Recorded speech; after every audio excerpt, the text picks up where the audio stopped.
À une époque, la mort est apparue dans notre monde pour s'y réfugier. Craintive de la lumière, elle lui subsista les ténèbres. Tant et si bien que tous ceux qui y vivaient reçurent le don de pouvoir tuer leur prochain. Et c'est ainsi que les insectes, les animaux et les hommes perdirent le secret de la vie éternelle.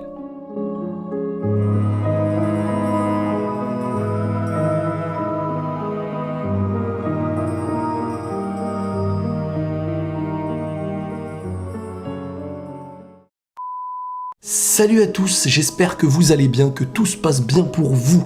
Aujourd'hui les amis, je vais vous présenter quelque chose, vous en parler, vous raconter, vous faire vivre quelque chose que j'ai vécu récemment. Je vous présente tout simplement Ayanachi, le manga. Je lui fais un bisou, j'ai le droit. Et sincèrement, après avoir lu ce manga, je me suis dit qu'il y a tellement de mangas. Ça m'a fait rire quand je me suis dit ça, parce que en lisant ce manga, je me suis dit, moi qui aime par exemple l'attaque des Titans, j'ai moyen de me retrouver dans certaines choses assez similaires. J'aime le côté sombre d'une histoire, j'aime un personnage qui a un vécu. Et dans cette histoire-là, on commence dès le début avec un personnage dont on découvre l'apparence non pas par lui-même, mais par des autres individus. On commence pas avec le réveil du personnage principal, on commence avec deux personnages, qui ne sont pas les personnages principaux pour l'instant, qui découvrent notre personnage dans un sale état. Ça veut dire que tu sais dès le début que le héros de cette histoire aura un vécu qu'on va apprendre au fur et à mesure et qui nous montrera l'importance de tout ça. Et rien que pour ça déjà, tu rentres dans un mystère et tu es obligé un petit peu de t'attacher quand les choses sont bien faites. Alors, avant de vous expliquer un petit peu tout ça, Ayanachi, le tome 1 est disponible et le tome 2 sortira le 6 juin. Donc c'est très très bientôt là. Ça fait plaisir. L'éditeur français, c'est Glénat, tout le monde connaît. Et c'est un shonen. Voilà, là vous avez les informations qu'il faut pour avoir, voilà, il y a dans la description, vous aurez tout plein d'infos que vous pourrez visionner. Il y a même un extrait gratuit du manga. Voilà, maintenant on va parler sincèrement de ce manga, de ce que j'en pense et de ce que j'ai ressenti et un petit peu d'histoire. Le personnage principal dont je vous ai évoqué un petit peu certaines choses juste avant, il se nomme Holo. Holo qui me rappelle un petit peu Bleach, dans le délire, les holos et tout ça. Et sachez que en fin de compte, on est dans un univers très très sombre. Je vous mets dans le bain. À la surface, il existe plein de monstres. Des monstres bizarres, avec des particularités assez étranges. Et sous la surface, en sous-sol quelque part, il y a un petit peu des villes qui, pour se protéger en fait de ces monstres, qui sont totalement supérieurs aux êtres vivants, vivent réfugiés de tout ça. Les monstres sont appelés les Oni, et il existe aussi par contre des êtres vivants qui vivent à la surface et qui par contre eux affrontent des monstres et tout.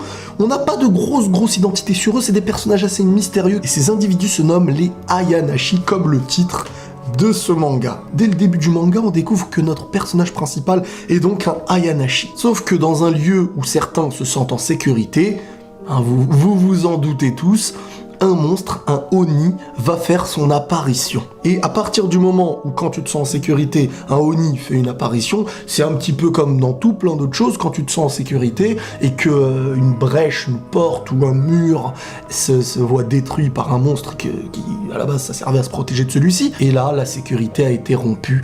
Et l'histoire commence ainsi. Donc le personnage Holo, il est super charismatique. Et comme je vous ai dit, il a un vécu. On apprend très rapidement au début de cette histoire qu'en fin de compte, il a perdu son frère et qu'il cherche à se venger de la personne qui a tué son frère. Certes, c'est quelque chose d'assez répétitif, mais tout dépend comment on amène les choses. Parce qu'il faut toujours un élément qui choque notre personnage principal, et quand il a un vécu comme celui-ci et qu'il est à la recherche de la vengeance, on est toujours attentif à ce moment où il va s'y rapprocher. J'aime le côté sombre et froid, en fait, de ce manga.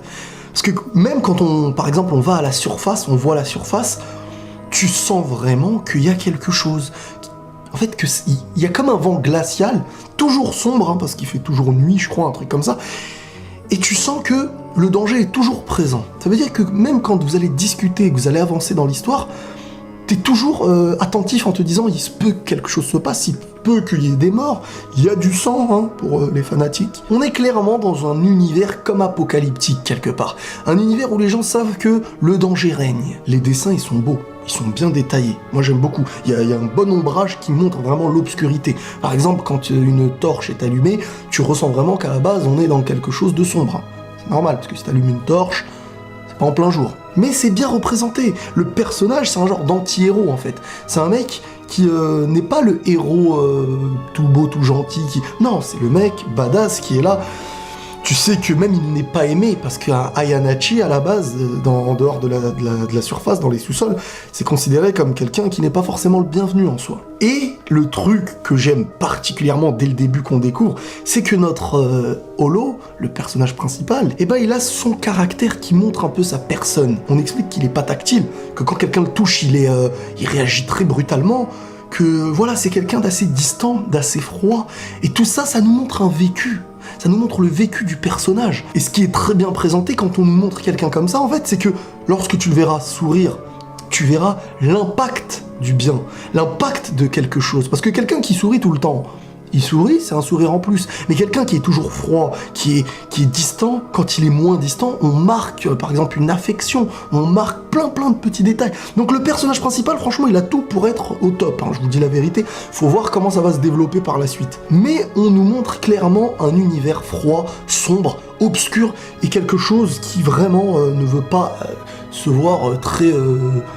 c'est pas du fanservice, en fait, hein.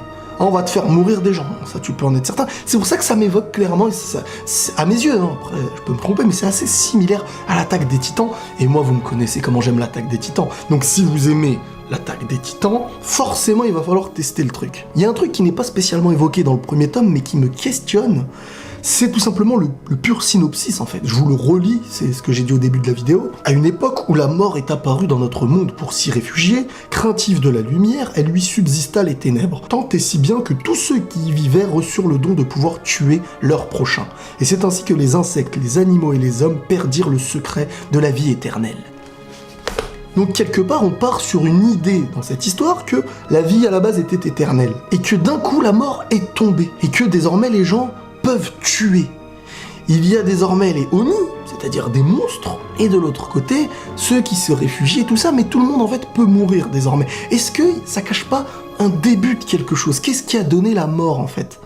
Est-ce que les Oni sont que des monstres ou pourquoi pas, comme dans l'Attaque des Titans à certains moments, des humains qui deviennent des monstres? Et tu vois, c'est vraiment un questionnement que je me pose, et c'est ça qui est beau, c'est qu'il y a du mystère partout. L'humain est-il le monstre est-il l'humain? Tu sais pas. La particularité de l'Oni, en plus de ça, c'est que il t'aspire un peu de ta vitalité quand t'es proche de lui, parce qu'il dégage comme une ombre, comme des particules de ténèbres, que lorsque t'es trop proche de lui, t'es très affaibli. Et pour vaincre un Oni, dans le manga, il est stipulé par Holo qu'il y a plusieurs schémas d'attaque, en fait. Une explication qui se veut aussi être interrogative.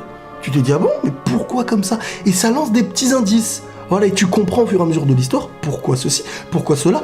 C'est que du mystère, voilà. On nous montre un schéma, on nous met clairement un héros qui vient d'on ne sait où, à la base. Petit à petit, on apprend d'où il vient. On sait qu'il veut se venger de quelqu'un qui a tué son frère. Pourquoi un tel l'a tué? Qui est-il? Et au fur et à mesure de tout ça, on découvre. Et l'histoire est belle, bien foutue, avec des êtres qui se cachent de la surface, parce que dans la surface vit des choses terrifiantes. C'est sympa, c'est tout beau, c'est Ayanachi. Donc voilà les amis, tout est dans la description, vous pouvez aller voir là-bas. Voilà les amis, j'espère que cette vidéo vous aura plu. Prenez tous soin de vous et la paix sur vous.